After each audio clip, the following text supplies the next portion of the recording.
Assalamualaikum warahmatullahi taala wabarakatuh. Salam sejahtera saudara-saudara sekalian. Jangan heran kenapa saya pakai baju lambang warisan. Saya pun tidak tahu yang tulisan Cina. Apa maksud dia? Terpakai saja. Oke, maklumlah sekarang ini kita dalam kerajaan perpaduan, jadi kita janganlah kira pasal parti. Konten kali ini tidak membahas tentang isu adun-adun warisan yang melompat parti, tapi saya mau memetik tentang isu atau pergolakan yang berada dalam kubu Barisan Nasional. Saya berani menyatakan bahwa sekarang ini sudah tampak jelas dengan beberapa gerakan-gerakan tertentu yang seolah-olah menyudutkan atau memojokkan Ketua Badan Perhubungan UMNO Negeri Sabah, yaitu Datuk Seri Bung Mokhtar Radin. Saudara-saudara sekalian, sebelum saya mengulas lebih lanjut, saya berani menyatakan bahwa dalam posisi atau senario politik negeri Sabah sekarang, salah seorang insan yang berhak untuk menjadi Ketua Menteri Sabah tidak keterlaluan jika saya katakan adalah Datuk Seri Bung Mokhtar Radin. Kenapa begitu? Tonton video ini sampai habis supaya kamu tidak gagal paham. Mau kecam, silakan kecam. Oke, saudara-saudara. Saya tertarik bikin video ini sebab saya terbaca satu surat berkeliling yang dikeluarkan oleh pucuk pimpinan Barisan Nasional yang melantik Timbalan Badan Perhubungan UMNO Negeri Sabah, yaitu Datuk Seri Yaakob Khan sebagai Ketua Perunding, jika ada perundingan lah, untuk mewakili Barisan Nasional dalam Kerajaan Perpaduan Negeri Sabah. Ini suatu yang janggal, saudara-saudara ya.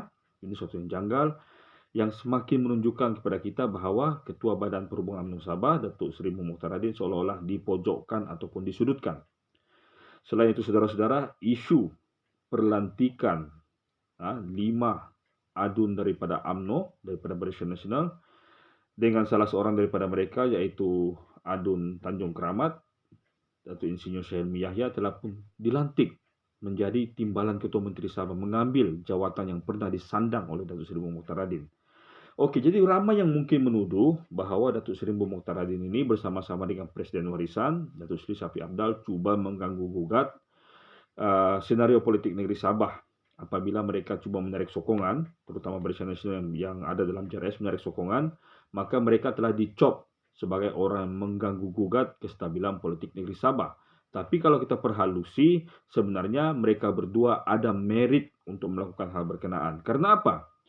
Karena setelah selesai PRU yang ke-15, kita mendapati bahwa Ketua Menteri Sabah, Datuk Seri Panglima Haji Jinor, tidak mempunyai keabsahan yang jelas tentang kedudukan parti JRS itu sendiri. Kita tahu JRS ini asal-usulnya adalah daripada Bersatu.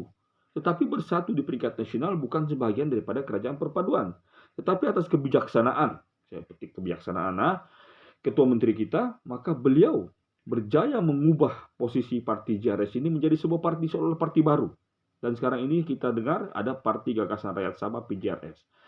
Jadi saudara-saudara, dua skenario ini ya. Yang pertama tadi, perlantikan orang nomor 2 melangkaui orang nomor 1 dalam Ketua Badan Perhubungan Negeri Sabah untuk mewakili Barisan Nasional dalam setiap perundingan Kerajaan Perpaduan Negeri Sabah. Yang kedua, apabila 5 adun daripada Barisan Nasional ini tidak mengendahkan arahan daripada Ketua Badan Perhubungan UMNO sendiri, jadi ini kita anggap sebagai sesuatu yang pelik dan perlu kita perhalusi.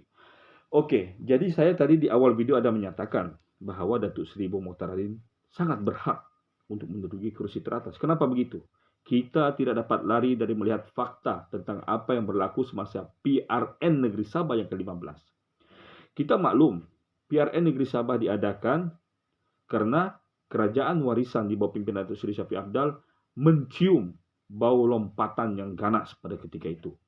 Jadi sebelum kerajaan beliau runtuh seperti mana kerajaan PBS pada tahun 99, maka Datuk Seri Shafie Apdal mengambil langkah membubarkan Dewan Undangan Negeri Sabah. Jadi pada ketika itu, Parti Bersatu dan UMNO, Barisan Nasional dan Perikatan Nasional, atau kita ambil Bersatu dan UMNO supaya senang dipahami, masing-masing mau mengetuai gagasan masing-masing. JRS pada ketika itu belum ada, tapi ada Perikatan Nasional yang terdiri daripada Bersatu dengan STAR serta kuncu-kuncunya, kemudian UMNO dan PBS serta kuncu-kuncunya. Kemudian atas saranan Perdana Menteri yang ke-8, Tan Sri Muhyiddin Yassin, maka gagasan rakyat Sabah JRS dibentuk untuk berdepan dengan kekuatan warisan pada ketika itu.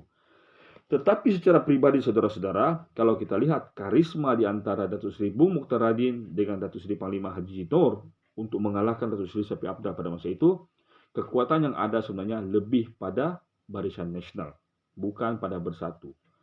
Walaupun Bersatu didukung oleh pimpinan belakang yang kuat di peringkat pusat, yaitu Perdana Menteri itu sendiri serta Ketua Pembangkang sekarang Datuk Seri Hamzah Zainuddin, tetapi dari segi akar umbi tetap UMNO lah sebenarnya yang memenangkan calon-calon Bersatu atau JRS pada masa itu. Jadi saudara-saudara, apabila kemenangan dicapai oleh pihak JRS, untuk pertama kalinya kita melihat peluang Datuk Seri Mokhtaradin menjadi Ketua Menteri. Kerana pada ketika itu kursi Barisan Nasional melebihi kursi Perikatan Nasional. Tetapi memandangkan di peringkat pusat, Tan Sri Muhyiddin Yassin adalah Presiden Bersatu dan pada ketika itu Datuk Seri Haji Noor pula adalah Ketua Bersatu di Sabah, maka jelas yang dipilih adalah Datuk Seri Panglima Haji Noor. Itu background yang pertama yang meletakkan Datuk Seri Mokhtaradin sebagai orang yang berpeluang ataupun mempunyai merit untuk menjadi Ketua Menteri Sabah. Karena kemenangan yang dicapai pada PRN yang ke-15 itu adalah sebenarnya kemenangan mutlak Barisan Nasional dibantu oleh JRS. Yang kedua, saudara-saudara, situasi yang berlaku sekarang lah. Ya, situasi yang berlaku sekarang. Apabila JRS keluar daripada Bersatu atau tidak menganggap dirinya sebagian daripada Bersatu lagi, maka pada ketika itu kedudukan dun-dun yang ada di dalam negeri Sabah sangat-sangat tidak teratur. Apabila Bung Mokhtaradin bertindak menarik sokongan, kemudian Datuk Seri Shafie Apdal pun berada bersama beliau, maka dengan sendirinya sebenarnya kita berdepan dengan masalah pembubaran Dewan Perwakilan Negeri. Tetapi hal ini tidak berlaku kerana Perdana Menteri yang ke-10, Datuk Seri Anwar Ibrahim, menyarankan agar kerajaan perpaduan juga turut diterapkan di Sabah. Cuma yang aneh adalah bagaimana kerajaan perpaduan ini dianggap suatu kerajaan yang wujud kerana JRS itu sendiri pada ketika itu tidak jelas. Dia ini bersatukah, JRS kah atau apakah, kita tidak tahu. Jadi saudara-saudara, kita nampak sekarang ini yang kena game sebenarnya adalah Datuk Seri Bung Mokhtaradin. Ya, beliau sebenarnya lebih berhak secara merit karena beliau adalah Ketua Badan Perhubungan UMNO Sabah. Kalaupun kita tolak ke tepi isu beliau menjadi Ketua Menteri, sekurang-kurangnya untuk mengetuai Barisan Nasional di Sabah itu seharusnya adalah beliau. Kita tidak menafikan kewibawaan Datuk Seri Yaakob Khan, tetapi kita ikutlah hierarki parti. Kita faham UMNO sekarang sedang lemah, bukan sekadar kerana perpecahan, tetapi ketidaktentuan penempatan pemimpin-pemimpin yang seharusnya berada di posisi yang mereka seharusnya berada. Jadi saudara-saudara, kita rakyat Sabah, kita doakan yang terbaik untuk negeri kita. Sekarang ini, kalau kita lihat semalam pun di Parlimen, Datuk Seri Panglima Shafie Apdal telah pun menyuarakan tentang hasrat permohonan beliau kepada kerajaan pusat untuk segera melaksanakan peraturan ataupun undang-undang anti lompat parti di negeri Sabah. Ini sangat-sangat tidak baik, saudara-saudara. Kita tahu sekarang ini urusan melompat-lompat sudah mulai berlaku, jadi kita harap hal ini tidak akan berpanjangan. Dan kepada penyokong-penyokong Barisan Nasional yang masih menganggap diri mereka akar umbi Barisan Nasional di Sabah, seharusnya kita meletakkan sokongan kita kepada pihak yang sepatutnya kita sokong. Kita tahu sekarang ini, contohnya di Parlimen Putatan sendiri, ada masalah air, sepatutnya masalah berkenaan ditangani oleh MP dan ADUN di kawasan berkenaan, tetapi kita melihat tidak ada penyelesaian. Ini salah satu contoh lagi bahawa Datuk Seri Bung Mokhtaradin bersama orang-orangnya cuba dipojokkan atau disudutkan oleh pihak-pihak yang berkepentingan dalam landscape politik negeri Sabah. Assalamualaikum warahmatullahi wabarakatuh. Wallahu a'lam bishawab.